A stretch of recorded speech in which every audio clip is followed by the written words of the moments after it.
you're doing everything right. You're eating well, exercising, taking supplements, and getting 8 hours of sleep every night. But despite your best efforts, you still feel empty, disconnected, and like something is missing.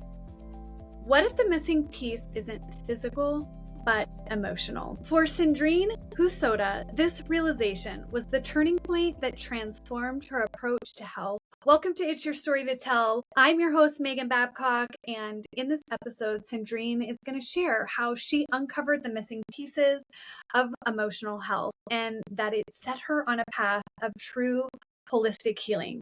If you didn't listen to episode prior to this, go back and check it out because you'll get to hear a little bit more about Cendrine's backstory and the things that she went through in childhood that informed how she ended up not being able to be her most authentic self and how she worked through that. And now we're going to go even a little deeper into your story, Cendrine. So welcome to the show and thank you for coming back. Glad to be back. Thank you for having me. So tell me a little bit more about your journey into holistic healing and what was it that inspired you to look into this? It sounds like you were really a pretty healthy person from the physical aspect of things. Yeah. I think the main turning point for me was about 20 years ago. I herniated a disc, and that's a family history, and drug dependence goes with it, and all of the things. And I just didn't want to go down that route. I did not want to be dependent on any medications, and so I started just looking around, seeing what other solutions are there that maybe my family never tried because they didn't know, or it wasn't even a thing back then. And so as a part of that, I went on a very anti-inflammatory diet, like even more so than before. And then I did a spinal decompression with a chiropractor, and I did PT, I did all of the things, and that helped me get to a place where I was able to get back to my workouts. I'm able to even do high impact workouts. And even when I'm in the garden a little bit too long and I have a flare up, I know how to get it back down and manage it, and all without drugs. And so that's how I learned about anti-inflammatory, also herbs and just things like that. So I became kind of like obsessed with natural solutions. And that primed me for later. I ended up having chronic migraines, and my doctor wanted to put me on habit-forming drugs with no answers as to why I'm having these migraines. And I'm like, no, I just don't want to do that. And then I went and switched to a naturopathic doctor. And that's where I learned that trial and error is a thing that gets you there eventually. And it took a while. It took more than a year to actually get, lasting results, but we got there, and I'm healthier because of it, which also feels like I'm actually preventing a lot of other things because of how I, fixed root cause issues. And then from there, she referred me to an acupuncturist in her care, and we then discovered there's also heavy metal toxicity. We took care of that naturally as well. And so I'm just dedicated now to going the natural route because it's so fascinating to me. And what was interesting is, as I was kind of feeling I was coming to an end with the acupuncture treatments and recognizing, I'm doing all of these things. And I'm not like bursting with all this vibrancy that everybody else who lives like this has. I don't know, like clearly there's something else missing. And it was in the middle of me already becoming aware of there being something definitely wrong in my marriage and family. And so I kind of just started trusting my intuition that, because I didn't have energy for both. I'm like, okay, so let's go counseling for a while and see what that brings up. And just like maintain, the habits, but go dig into the counseling side a little bit for the emotional piece. And that's how I kind of came from the holistic to the emotional piece of it. Yeah. Yeah. I love that you talked about root causes. Listeners, and you know, I'm a nurse. I love looking for the root cause. And so much of our physical health is related to our emotional health. And as you were talking, I was just thinking back in my own journey. In college, I was diagnosed with irritable bowel syndrome. And they wanted to do medications. I'm in nursing school and I was like, I don't want medications.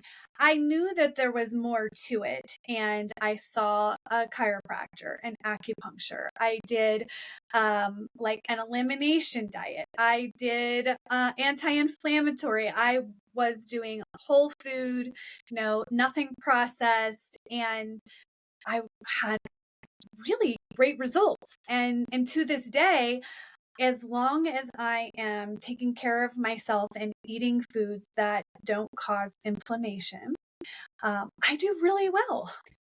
I also struggled with migraines. It was during my abusive marriage. Mm. And they just kept getting progressively worse to where I would end up in the ER because I just couldn't stop vomiting. It was so debilitating. And there was a point, like, I was so broken on every level that I did take medication for a while because I was pretty incapacitated. You wouldn't have known it looking at me because I could present as if there was nothing really going on. And as I did my emotional work, I stopped having migraines. As I got out of that marriage, as I healed and went my route going all the way back to those childhood memories that came up for me that had built these beliefs and values that were not in alignment with my authentic self. And I began working through those. I was able to, not have the migraines. And now if I get stress, irritable bowel, and migraines are kind of the things that will pop up. But now I'm more equipped to be able to deal with it. And I don't rely on any medication. But if you are on medication, I want you to know that's okay. You can only do so much of one thing or another at any given time, right? And so I think that's such wisdom that you did have, and that intuition that said, okay, I did this. I got myself to a certain place. You expanded your capacity. You got rid of toxins and things like that so that you could now go and deal with something else. Did anybody tell you that, or it was totally just your own intuition that said, hey, this is what you need to do next? Yeah, it was pretty much just me. I just knew somehow, which is so interesting. I have this relationship with stepping stones. It's like, okay, now is the stepping stone of acupuncture, and I'm going to do this. And now I'm starting to feel like I'm starting to see another one emerging, and I'm getting ready to step on that one. And I've just learned to trust instead of trying to keep my feet on all of the stones. I've learned to trust to just hop on the next one because I've hopped on enough to realize, okay, it's okay. I don't have to like maintain all of the things. I can continue on the journey. And for me, which is also nice because I can help my clients with this too, is like, I wouldn't have had the capacity to do counseling in a way that would have gone deep before because of all the physical issues. Like I was actually able to bring down the stress levels with a physical approach to such a level that I had capacity to then go and do the emotional, and that then brought more stress down. And so it is like, if you don't have capacity to do something physical, maybe you can work on the spiritual with working on a belief, or if that doesn't work, maybe we can work on like a self-acceptance practice, or like, there's like, I see it as this triangle of spirit, soul, body.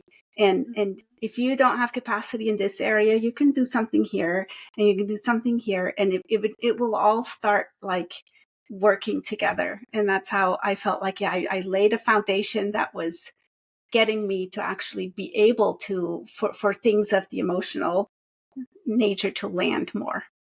So yeah, it was. I love that example too of the stepping stones and doing one thing at a time to not overwhelm yourself, because Mhm. overwhelm creates more stress. And Yeah. so learning that it's okay to try something. And then the other thing that you had said a bit ago was about trial and error. Hmm. And I think that's so powerful. There's this concept in functional medicine or complementary medicine talking about the N of one. And if you know anything about studies, the N is like the number of people in that specific study. So a lot of time, like pharmaceutical drug companies, there are hundreds of people in those studies, right? And so there's all of these different kind of backgrounds and stories and genetics and all of those things, and we're looking at averages. When you're looking at N of one, you're trying something and does it work or does it not? And I think that's so powerful because we're all so individual. Yeah. Our stories are different, our background, like all of those things play into even our genetics, Hmm. because they show how trauma has impact on Yeah. our genetics now. So I love that you said that. And I think that I hope our medical community can continue to evolve, Hmm. because we're not treating averages, we're Yeah. treating individuals. Exactly. And one of the things that Cendrine and I are involved in is something that is really empowering this idea of really getting to know yourself, what's working for you, what's not. And it's called the Aya Ring.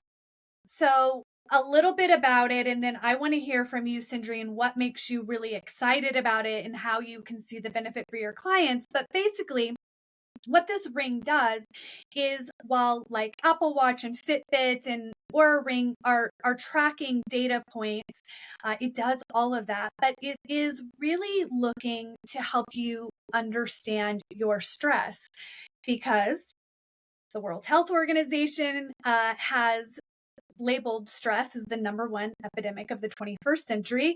And we know, as a root cause, stress has so much impact on our cardiovascular health, our metabolic health. Now, stress is still a symptom, right? So we've got to get even to deal with stopping the impact of stress and what it causes. We have to figure out, well, what's causing us stress? And in my own life, I didn't really know, nor did I actually want to look at it, because I was kind of scared. I knew, like you said, there was something not right, but I was like, if I start exploring this, like, am I going to get out of bed tomorrow? Because it felt so big. But by being able to take these little tiny steps, and having this ring help you to recognize when your body is demonstrating signs of stress. And then it has we like to, emotionally intelligent chatbot that really just is asking you questions that allows you to have a conversation with yourself and do some of that self-discovery, so that you can begin to understand the root of what it is you're experiencing. How would a tool like that have impacted the work that you were doing, and how do you see this helping the clients that you work with? Yeah, for me personally, self-awareness training, oh my goodness, because of how dissociated I was for so long, it was like I didn't even know what it would feel like. Like when I went to school and we started learning about nervous system regulation, and they put us through exercises, and my classmates, they would like have all these fancy experiences, and I'm like, I got nothing. I felt no difference. I don't know what you're talking about. I don't know what it means to feel grounded. And that's how disconnected I was from my physical body, and emotionally connecting to anything. And I finally decided, okay, so if this, like, if it's universal and it's not working for me, then does it mean that my system is so locked up in sympathetic nervous system activation, that it just doesn't feel safe going over into the regulation piece. It's just, and I didn't know how I could even know the signs of like, what am I looking for? When am I in safety, nervous system wise? And I ended up putting myself on an experiment. I said, okay, for the next 2 months, it was like a window in time that where I didn't have many commitments. I decided to put myself into regulation 7-8 times a day to convince my system that it's actually going to keep coming into safety. It's not just this one-off, and then it's got to be back in hypervigilance. And then all of a sudden, I started feeling it. I could tell like range of motion. Suddenly, I was feeling it, but also like I could tell my window of tolerance in general. Just things didn't rattle me the way they used to before.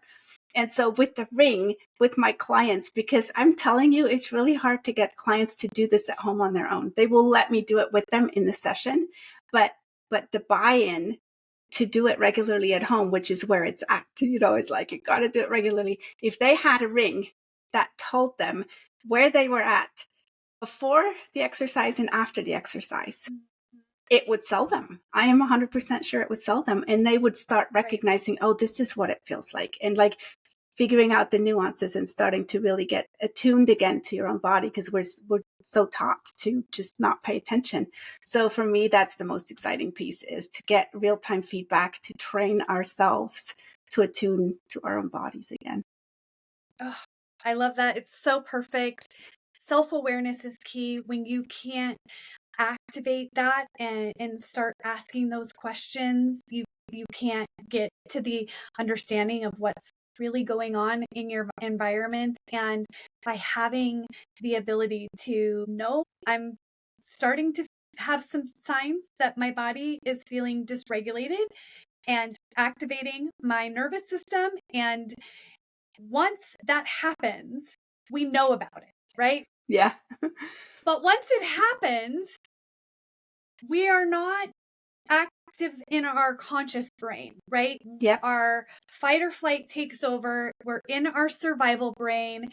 And so it's very difficult to access tools, change habits once you're there. And so what I love about it is, you talked about a window of tolerance increasing, but this is a window of opportunity, because your body starts producing signs that there is stress before you actually feel it. Yeah, it's like your own body giving you the alarm. Hey, right now would be the moment for you to actually do something right now. Yeah. Yeah.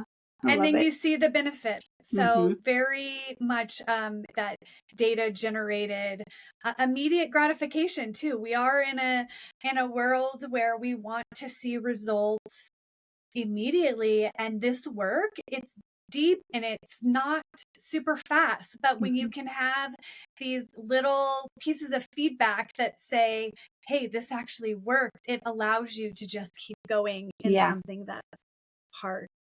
Well, in closing, what's a piece of advice that you would offer to someone who feels stuck despite, I feel like I'm doing all the right things?